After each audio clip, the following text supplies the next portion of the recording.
Well, Josh, I know we expect to see you last month in Miami, but I guess a little setback on your end. You can correct me if I'm wrong, but I guess how's, you know, if it was something on your end, how's physically how you feeling now? And I guess is this maybe best case scenario because this card in general seems bigger in the eyes of fans, so maybe more eyeballs on your fight. Yeah, like I said, everything happened for a reason, and now, right now, bro, I'm 100% ready to go, and I get a better poster as well, so that's a bonus. Has it felt like you've been preparing for Tatsuro for a long time now? Because obviously you guys were booked years ago when you guys were still on the rise, and then booked for Miami, and now booked for Newark. Has it just felt like one long preparation for this guy in your mind?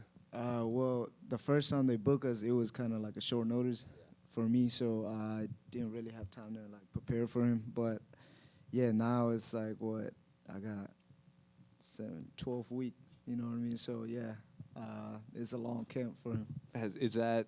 I mean, we're used to seeing you fight like on before you got the title fight. It was like every month or every other month you were fighting, and then obviously Pantoja, and then another kind of longer layoff in your mind. Have these longer camps been beneficial for you, or do you miss those quick turnarounds that you were on the rise for?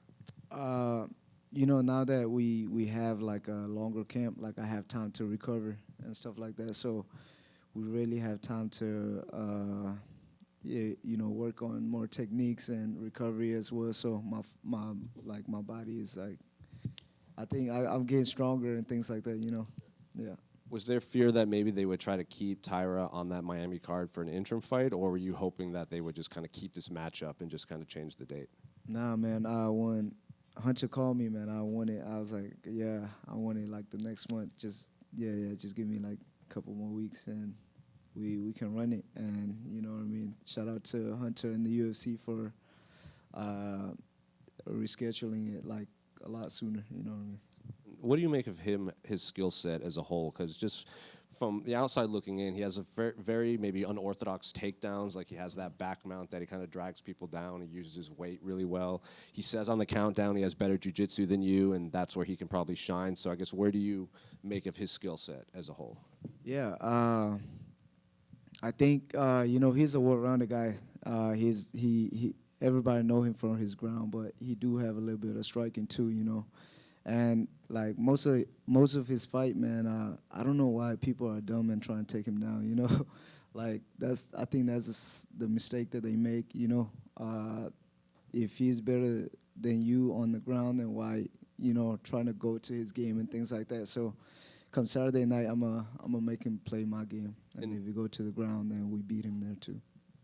And how's life been for you outside of camp and fighting? Because obviously, for years we talked about, you wanted to get your flag, and then you got your flag, and now you're representing your country. Now you have the belt. So I guess how's life been on this journey compared to, when you were originally on the rise? Life is great, man. I always see myself as a champion anyway, so, it's nothing new, man. Good luck on Saturday, man. Thank you.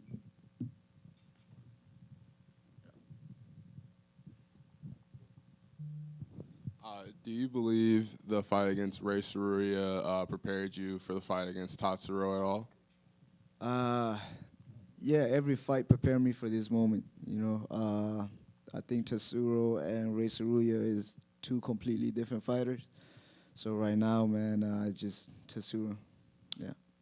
And then if you do get past this test, do you believe that Pantoja is next, the winner of Horiguchi Kape, or maybe Lonnie Kavanaugh is next? Who would you like to face? After I beat Tatsuro, that's going to be the UFC to decide who I fight next. Josh over here. How do you see that Manel Kape Kyoji Horiguchi fight going? I don't know, man. Right now I got Tatsuro on my mind, so let them do their thing, and one day we can run it. And last thing for me, have you heard anything about Pantoja, from Pantoja, just regarding his injury, timeline for return or anything? Nothing. None other than what he posed or something, Yeah. Josh, right over here. This is the first title fight between two fighters born after the year 2000. What does it mean to be part of something so historic in the UFC? It feels familiar. This is not the first time I fought the guy that was born in the 2000. You know, this is the second time. It just happened to be so that we fight for a title, and you know, two Asian guy as well. So it's gonna be great for the Asian community. Do you think this is the biggest fight for the Asian community in UFC history? Yeah, for sure. You know, the two Asian male fight. This is the first time two Asian male fight for a title, right? So I would believe yeah, so. for sure. What has it meant to you to be able to grow the name of the 4-ounce fight club? We've started to see guys over there start to grow their own names, start to carve out their own path, but you're kind of the one that was first on the scene to really make a name for yourself. Yeah, man, it feel great. You know, shout out to Daniel Pineda was the first one to make it to the UFC, you know, from Houston. But it's always the coaches, you know what I mean? And shout out to my teammate too, you know. They push, like we push every day, you know, because we have a lot of fighters over there, so every day is kind of like a fight camp. Yeah.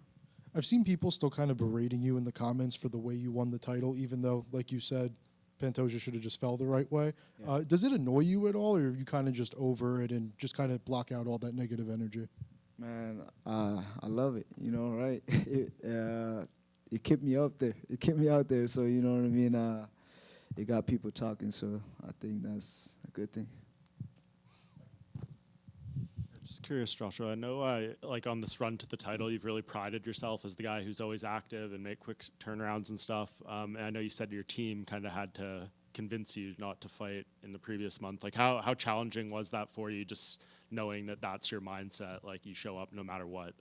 Yeah, you know, the UFC Noche and then even the Pantoja fight, like I fought with injury, you know what I mean? So it was nothing new to me, but I guess the coaches, you know, my training, if Daniel Pineda say no is crazy. You know how Daniel Pineda is, you know, he never want to pull out fight. So I guess he see something that he don't really like. Is that like important to kind of have those people around you to maybe stop you when you want to go a little bit? Because obviously you're still very young and you want to have a long career, and the decisions you make now could impact the long term. Yeah, man, I always believe in my coach. So whatever they tell me, is what I do. Yes, sir. First and foremost, Joshua, big fan of your work. Appreciate what you do. I also want to apologize for the jersey. You can't knock the colors, though. Yeah, the color is great, but come on, Ronaldo.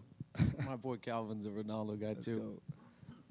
go. Can you dispel the myth or the fact, I heard in an interview, that you literally just seen, like, a McGregor fight or something, like, very recent, and you've only been training or mat time, like, 5 years? Is that true? Has it been longer than that? Can you talk about that? Yeah, you know, I don't know what MMA was, you know, until Conor versus Mayweather. And I think, was it 2018 or something? That's when I first walked into the gym, but it was like not a fight gym, you know, it was like a family, like, you know, fitness gym type of thing. And then 2020, that's when I met a real MMA coach that, you know what I mean, that trained me, stuff like that. So yeah, I start training MMA 2020. And what can you attribute reaching your champion status by? Is it your drive, your ambition, your heart, instilled from your parents? Can you speak on that? Yeah, it was the belief in myself, right?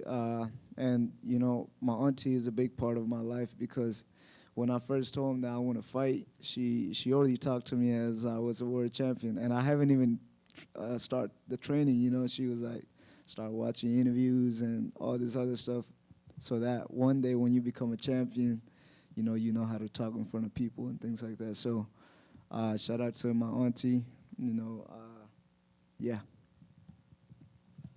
Joshua, just, you know, you and Tatsuro are not quite the same types of personalities as the guys we have in the main event. How have you found kind of the whole build-up to this card, and what do you make of Sean and Hamzat's carry on?